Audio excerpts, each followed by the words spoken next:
अस्सलामुअलैकुम dear students, welcome to my science academy. आज हम बायोलॉजी 10th क्लास में चैप्टर नंबर 18 स्टार्ट करेंगे, दैट इज फार्माकोलॉजी। फार्माकोलॉजी के चैप्टर में आज हम फार्माकोलॉजी एंड फार्मेसी के बारे में स्टडी करेंगे, जिसमें हम जनरल इंट्रोडक्शन पढ़ेंगे फार्माकोलॉजी, फार्मेसी और ड्रग्स के बारे में। तो स्टार्ट करते हैं डेफिनेशन ऑफ फार्माकोलॉजी के साथ। Pharmacology is the study of drug composition, its properties, medical application and sources of drugs. Pharmacology pharmacy और बायोलॉजी की एक ऐसी ब्रांच है जिसमें ड्रग्स के बारे में स्टडी किया जाता है और ये ड्रग्स लिविंग सिस्टम पे किस तरह से अफेक्ट और एक्ट करते हैं उनके बारे में स्टडी किया जाता है। So we can say that drug की कॉम्पोजिशन, उसकी बायोलॉजिकल और physiological properties, then living system के ऊपर ये ड्रग्स किस तरह से अफेक्ट और वर्क करती हैं और इन ड्रग्स के सोर्सेज क्या हैं, मींस इनको कहाँ से हासिल किया जाता है, इन सब को फार्माकोलॉजी के अंदर स्टडी किया जाता है। Next is an important term known as materia medica. Until 1890, pharmacology was known as materia medica, but in 19th century it was developed as biomedical sciences.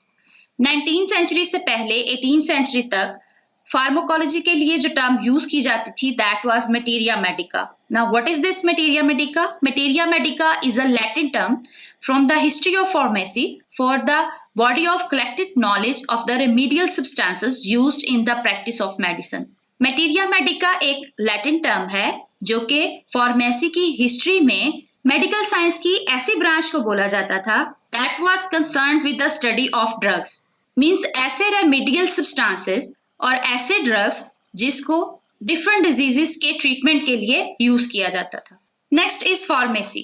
Pharmacy is the study of preparation of drugs and medicines, means drugs की preparation और dispensing of drugs और medicinal drugs को pharmacy के under study किया जाता है। The next term is drugs.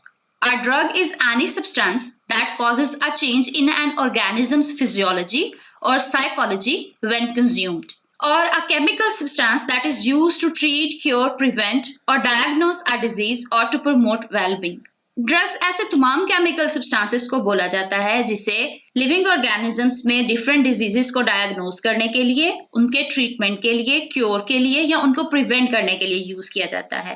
जब living organisms इन ड्रग्स को कंज्यूम करते हैं, इन ड्रग्स के कंजम्पशन के बाद ये लिविंग ऑर्गेनिजम्स की बॉडी फंक्शनिंग और लिविंग सिस्टम पे अफेक्ट करते हैं। Next are the types of drugs. There are two types of drugs, pharmaceutical or medicinal drugs, and number 2 are the addictive drugs. Let us see what is the difference between these two. Medicinal drugs. Medicinal drug is any chemical substance that is used in the diagnosis, cure, treatment or prevention of disease. ऐसी तमाम medicines जिन्हें different diseases को diagnose, treatment करने के लिए, cure के लिए और prevention के लिए use किया जाता है, उन्हें medicinal drugs बोला जाता है, and that are recommended by a physician or doctor. Next type is the addictive drugs. When a person becomes dependent or addicted to some drugs, these are called addictive drugs.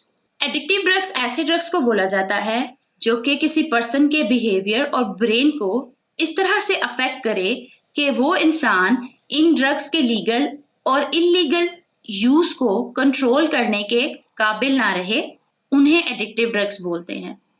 ये drugs उस person को अपना आदी बना लेते हैं और इनको यूज किए बगैर वो इंसान नहीं रह पाता। Examples are cocaine, nicotine, alcohol, etcetera. Then there is another category for the types of drugs, prescription and non prescription drugs. First देखते हैं what are prescription drugs. Those drugs which are sold only on physician's prescription are prescription drugs. Example are the barbiturates, tranquilizers and antibiotics.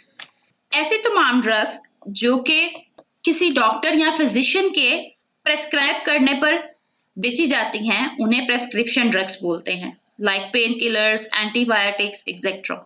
Then there are the non-prescription drugs. Those drugs which are sold over the counter because these are considered safe enough. For example, cough medicine, aspirin, etc. ऐसी तमाम drugs जो कि without doctor के prescription के भी बेची जा सकती हैं बिकॉज उनको यूज करना सेफ है, उसका कोई साइड इफेक्ट एज सच नहीं है, उनको नो प्रेस्क्रिप्शन ड्रग्स बोलते हैं। जैसा कि खांसी के लिए कफ के लिए जो मेडिसिन यूज होती हैं, एस्पिरिन वगैरह, ये सब नॉन प्रेस्क्रिप्शन ड्रग्स में आती हैं। तो ये था जनरल इंट्रोडक्शन फार्माकोलॉजी, फार्मेसी और ड्रग्स के बारे में। मिलते हैं नेक्स्ट लेक्चर में नेक्स्ट टॉपिक के साथ, जिसमें हम डिटेल के साथ इन सब चीज़ों को डिस्कस करेंगे। अगर आप हमारे चैनल पर नए हैं और अब तक चैनल को सब्सक्राइब नहीं किया है तो जाने से पहले चैनल को सब्सक्राइब करना और बेल आइकन को प्रेस करना मत भूलिएगा, ताकि आपको हमारे आने वाले नेक्स्ट लेक्चर्स के बारे में अलर्ट्स मिलते रहें। Thank you.